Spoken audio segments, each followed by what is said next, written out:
ፈላ። ኩኩሻ እና ሮቢ ተሳሳሙ ከንፈር ለከንፈር። ሀና ደነገጠች። ሀብል በጣም ከፋት። ህይወቴን ቀማሽኝ አለቻት። ሌላ ውሸት ደግሞ መነን። በስተመጨረሻ መነን አንቺ ተወልደሽ ያገኘሁሽ እንደነገርኩሽ ባለፈው ሆስፒታል ሳይሆን እገንዳ ስር ነው ተጥለሽ የተገኘሽው ሀብል ብላ አስረግጣ ነገረቻት። ምን እያልሽ ነው አንቺ አረመኔ ጨካኝ? እኔማ ሲመስለኝ ትክክለኛ ቤተሰቦቼ ሀና ናት የሚመስለኝ። ምክንያቱም የእኔን ገጸ ባህሪ ለኩኩሻ የሰጠሻትን ያህል ነው እየተሰማኝ ያለው። መነን ግን ደግሞ እውነቱን ከደረስኩበት እጅጉን ከባድ ነው የሚሆነው ላንቺ።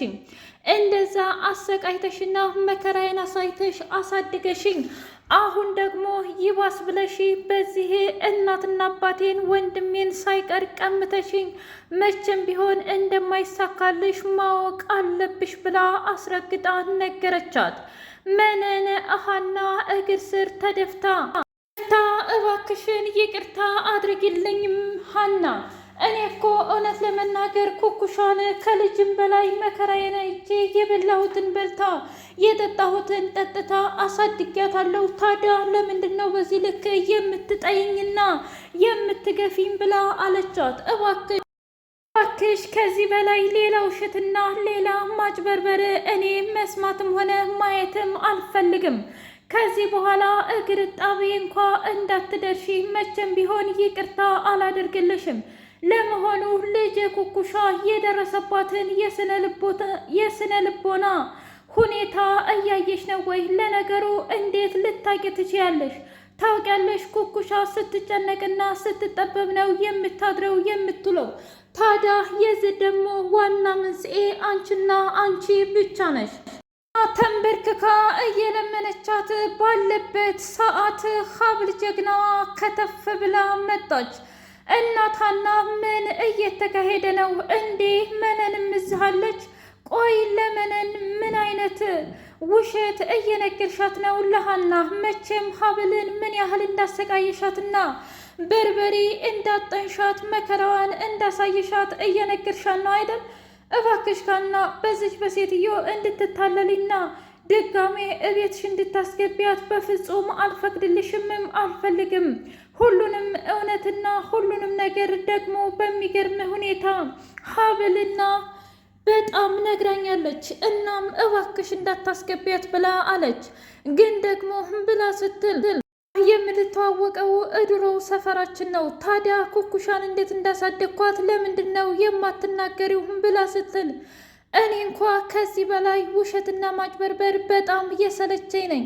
እናም ደግሞ ብትርቂያት ይሻላል ባይ ነኝ። ካልሆነ ግን ሁለቱንም ልጆችሽን ታጫለሽ ብላ ለሀና ነገረቻት።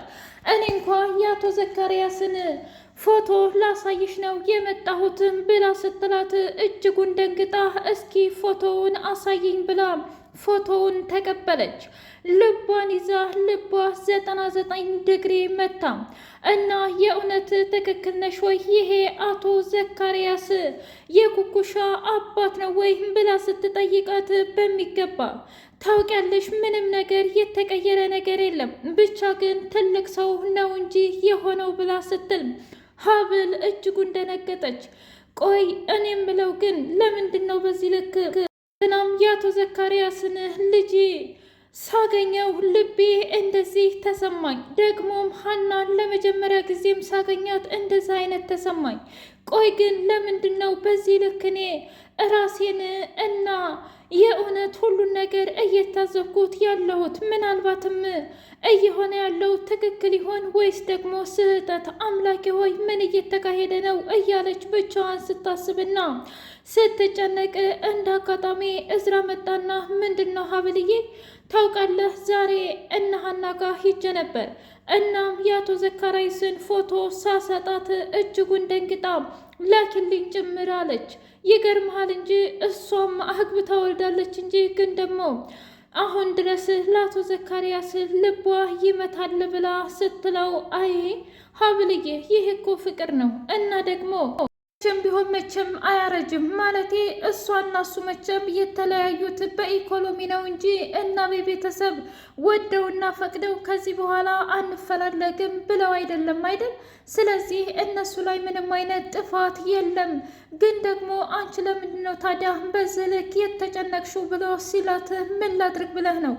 ያላሰብኩት ነገር እየገጠመኝ እኮ ነው የሚሰማኝ ስሜትና እንዲሁም ኩኩሻ ግን ታድላ ብላ ስትልህ ምን ማለት ነው ደግሞ? ታውቃለህ ኩኩሻ ቤተሰቦቿን አገኘች እና ታዲያ እየከፋሽ ነው? እኔማ ለሷ በጣም ደስ ብሎኛል፣ ግን ደግሞ ውስጤ ትክክል ያልሆነ ነገር እየነገረኝ ነው። አላውቅም ብቻ ግን ሰማይና ምድሩ ድብልቅልቅ እያለብኝ ነው ብላ ስትለው አትጨነቂ፣ መሆን ያለብን ነገር በሙሉ ይሆናል። የእውነትህ ያንቺ እናትና አባትህ ከሆኑ አንድ ቀን እውነቱ መውጣቱ አይቀርም። ደግሞም እኮ እናትሽም እንኳ ባትሆን ልክ እንደ ልጇ እያየችሽ ነው። በጣም ነው የምትወድሽ። እኛ ጋር ደግሞ ልክ እንደ ቤተሰብ እንደ ፋሚሊ ሁን ያላል እኮ ብሎ እቅፍ አደረጋት። እዝራ አቶ እስክንድርን አባዬ ግን ደግሞ የሆነ ጥያቄ ልጠይቅ እፈልጋለሁ፣ ግን እንዳያምህ እና ደግሞ እንድትጨነቅ ወይም እንዲከፋህ አልፈልግም ብሎ ሲል ልጄ አሁን ትክክለኛው ጊዜ ነው፣ መጠየቅ የምትፈልገውን ነገር በሙሉ ጠይቅ ብሎ ሲለው ምን ላድርግ ብለህ ነው?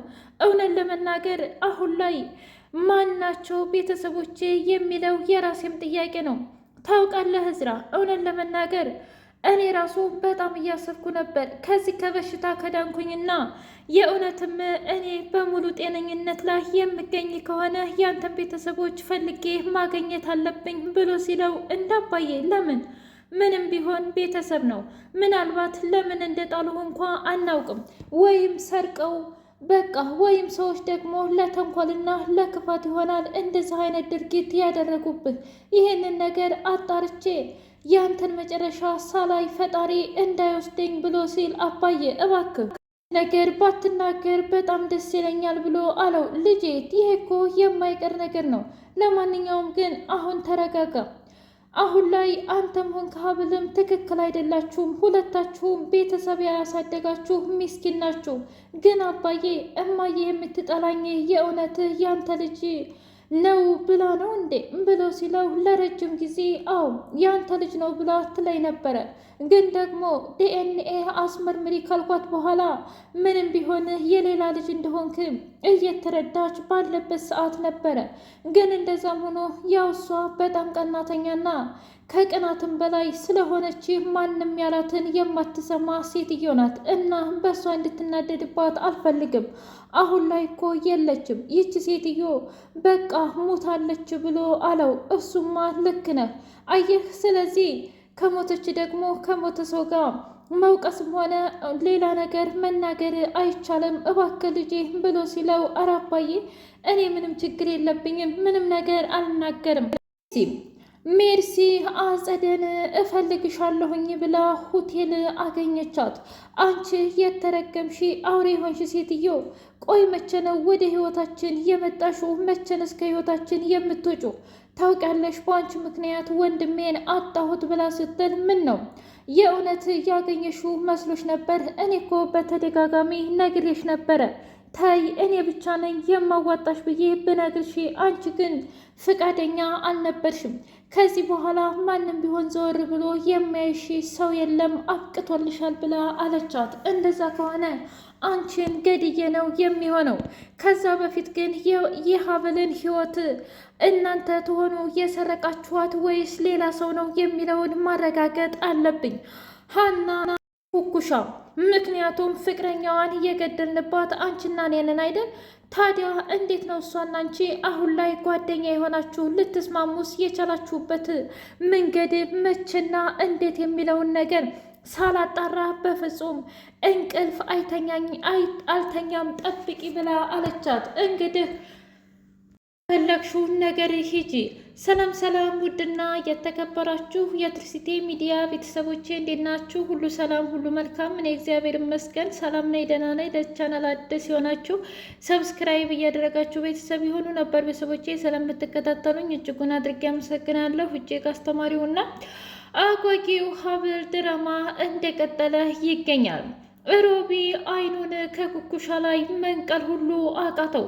በጣም የምታምሪና ውብ ሴት ነሽ። እውነት ለመናገር እንዳንቺ አይነት ሴት በሕይወቴ አይቼ አላውቅም ብሎ ሲላት ምን ነው እየጀነጀንከኝ ባልሆነ ብላ አለችው። ብትጀነጀኒ ክፋት አለው እንዴ? ደግሞ እኮ ከማንምና ከምንም በላይ ለእኔ በጣም ተመችተሽኛል ብሎ አላት። ወይኔ ጉዴ!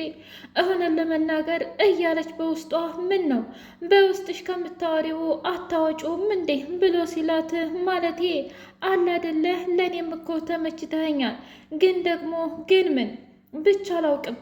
ሀና ኩኩሻ ላይ ጮኸችባት። ቆይ ምን አይነቲቱ የአውሬና የተረገምሽ ነሽ ኩኩሻ! እንዴት እንደዚህ አይነት ነገር ታደርጊያለሽ? በሕይወትሽ የሚመጣውን ወንድ ሁሉ ዝም ብለሽ መቀበል ነው እንዴ? ይሄ ልጅ ማን ነው? ምንድን ነው የሚለውን ነገር ለምንድን ነው የማታረጋግጪው? ይሄ ማለት እኮ የአባትሽ ልጅ ነው፣ አባትሽ ከሌላ ወልዶ ብላ ስትል በጣም ገረማት። ይህማ ሊሆን አይችልም እማዬ፣ እንግዲህ ሆኗል። ከዚህ በኋላ አርፈሽ ብትቀመጪ ይሻልሻል ብላ ስትላት፣ አይ እማዬ፣ እውነቱን መናገር አለብኝ። ሀብልም ትክክለኛ ቤተሰቦቿን ማግኘት አለባት። እኔ ደግሞ ሮቢን በፍጹም አልተወውም፣ ምክንያቱም ሮቢንን በጣም ወድጀዋለሁ፣ አፍቅሬዋለሁ እያለች ለብቻዋ ወሬዋን መበጥረቁን ቀጠለችበት። ሀብል ግን ምንድን ነው ዛሬ የጠራሽኝ ብላ ስትል የሆነ ነገር ጠይቅሽ ነበር፣ ማለት ያንቺ ህይወትና የዛች የምንን ጉዳይ እጅጉን እያሳሰበኝ ነው